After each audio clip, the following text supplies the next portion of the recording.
Hello and welcome back to Baguettes and ASBOs. I'm Matty Weld, we're in the Garage of Dreams and you're watching Trading Up the Polo episode 2. If you've not seen the first one, go back and check it out.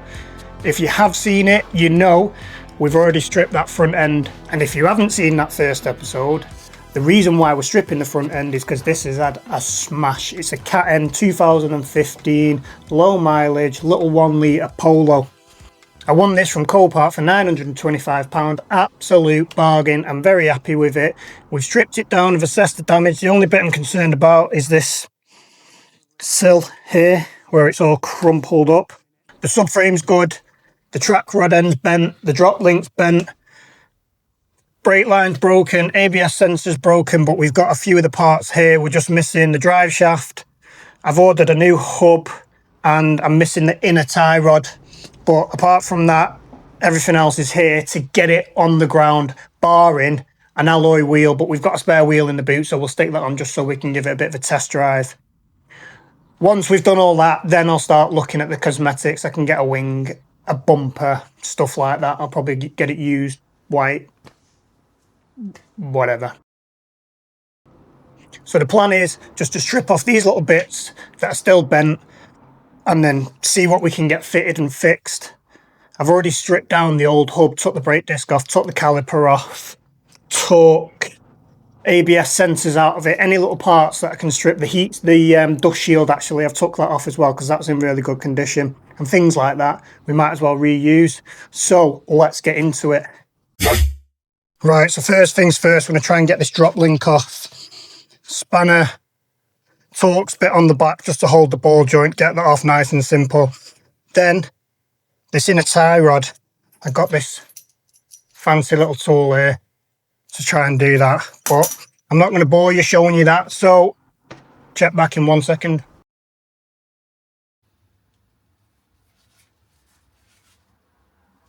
Right, so just to show you that tool again, what it does, clamps onto that inner tie rod, tighten it up, and then it's got a ratchet slot there just to turn it and untie it.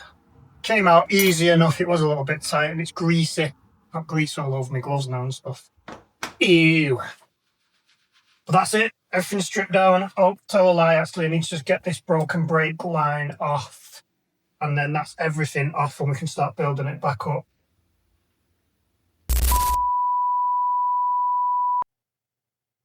Right, let me just show you something. You have to stand and spin you around.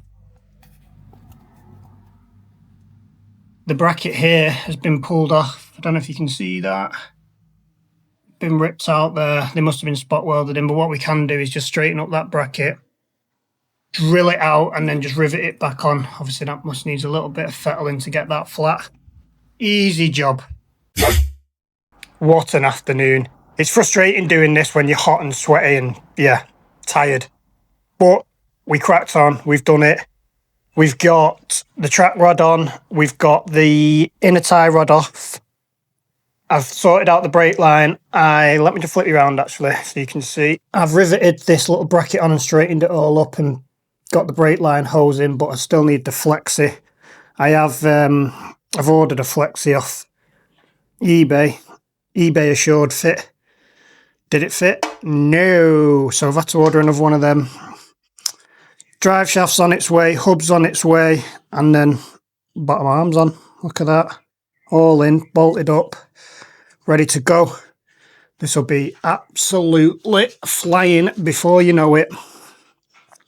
Right, so let's wait for them parts to arrive, and then I will see you in 1 second.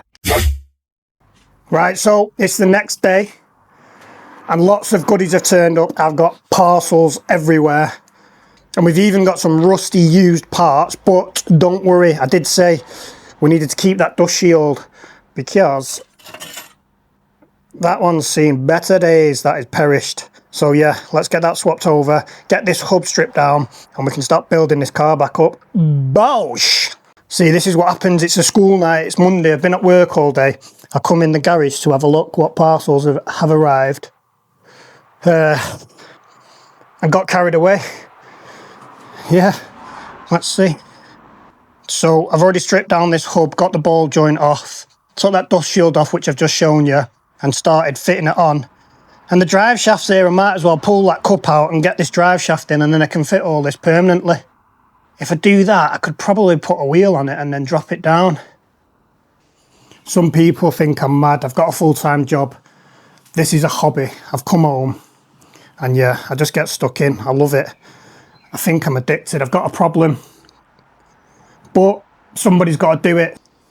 Right, I don't know how much of this you want to see, but we are making good progress. I've got the drive shaft in. I've got the drive shaft nut on. I've got the ball joint on and tightened up.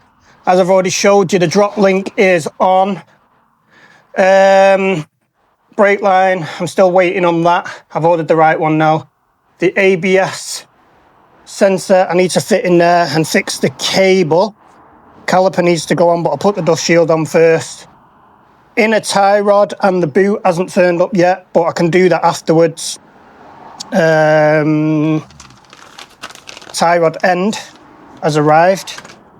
Yeah, that's it. I'm just going to crack on.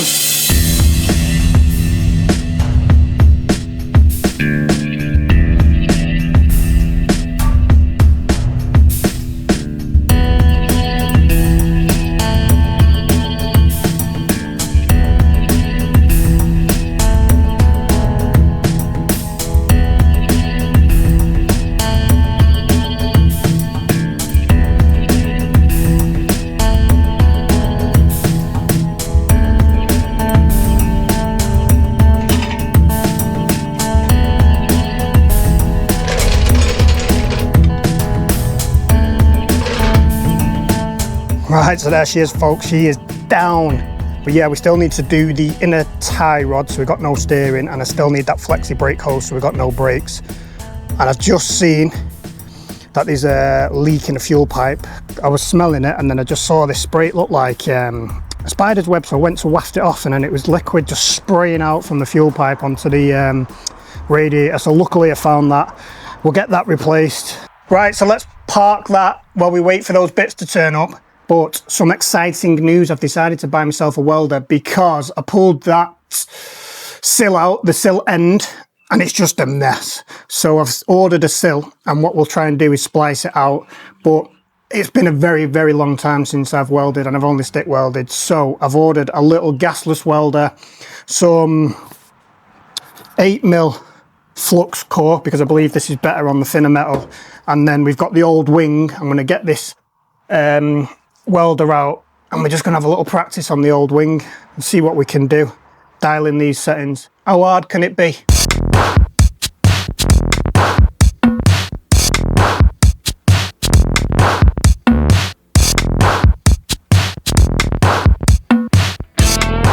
Right, so I've got the welder all set up. I've got the 0.8mm flux core in there. Put a plug on it, ready to go. Got a little bit of the wing, cut it up, used some tin snips, made a slit in it, sanded it back, made it clean, and then let's have a go. Right, so I've been doing a little bit of practicing. Here's my next piece. I've just been putting a slice in it, sanding it back, and welding it. So obviously you can see it's not very straight or flat before I've started welding it, so it'll come out warped anyway. So let's see how I get on. Right, so that was absolutely terrible. I kept getting holes in it, so I just kept going over the top, and it's built up quite a bit, but I think I have turned it right down, trying to not blow holes in it and try and practice a little bit more, but I think I need a little bit more heat in it. Maybe turn it up to 3. And I'll cut another slice next to it and we'll go again. I'm making a right mess here. I don't know if you can see that I've tried a couple of tacks on there. If I can get the tacks right, then I can just start pulling and going from there. Let's keep trying. I'll tell you what, I'll leave you on record.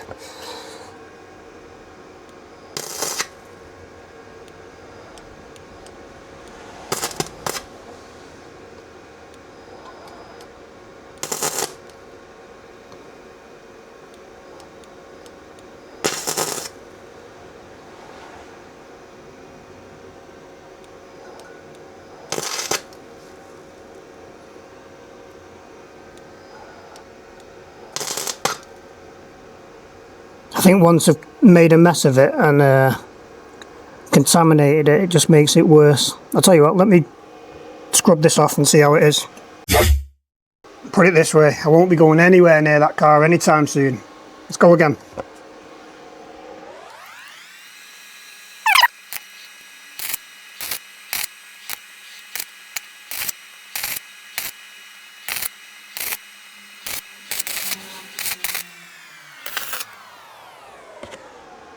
I'm obviously just trying different techniques. I'm not trying to get a good weld on this now. I'm just trying to see how the welder reacts and get the movement right. Let's cut another slice in. Right, let me show you this absolute mess that I've made. If it wasn't bodywork, it wouldn't be too bad, but because it's on the body and you're going to see it and stuff like that, it needs to be perfect. We need to keep practicing, but let me spin you around.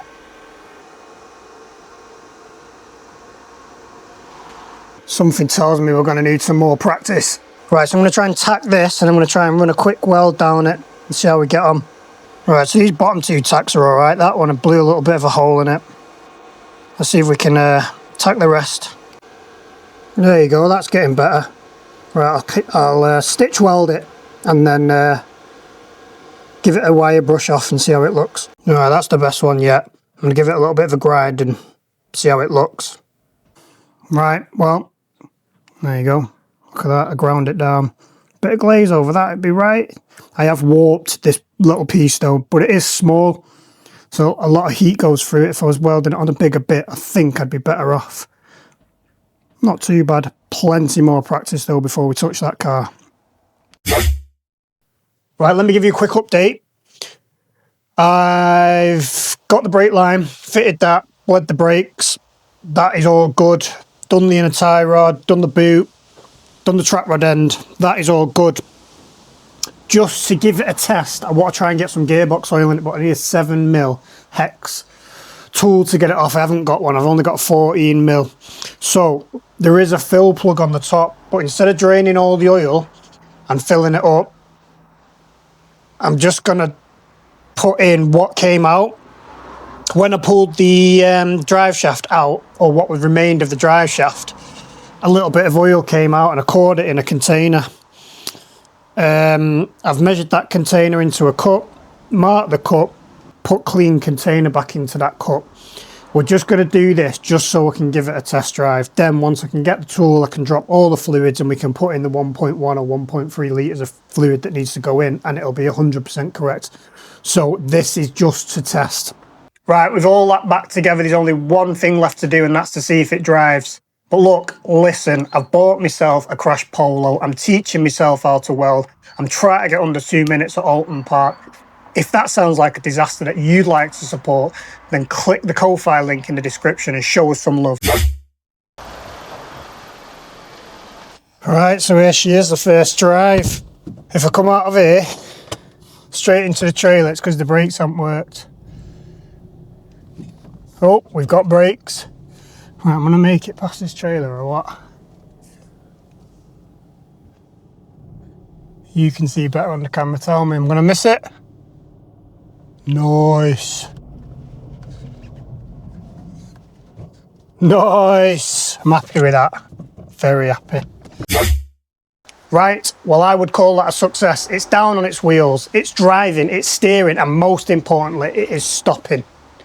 In the next episode, you're going to see me try and splice in that sill. We'll try and get a wing, we'll try and get a bumper, we'll try and get this car complete. But in the meantime, I'm going to be practicing my stitch welding.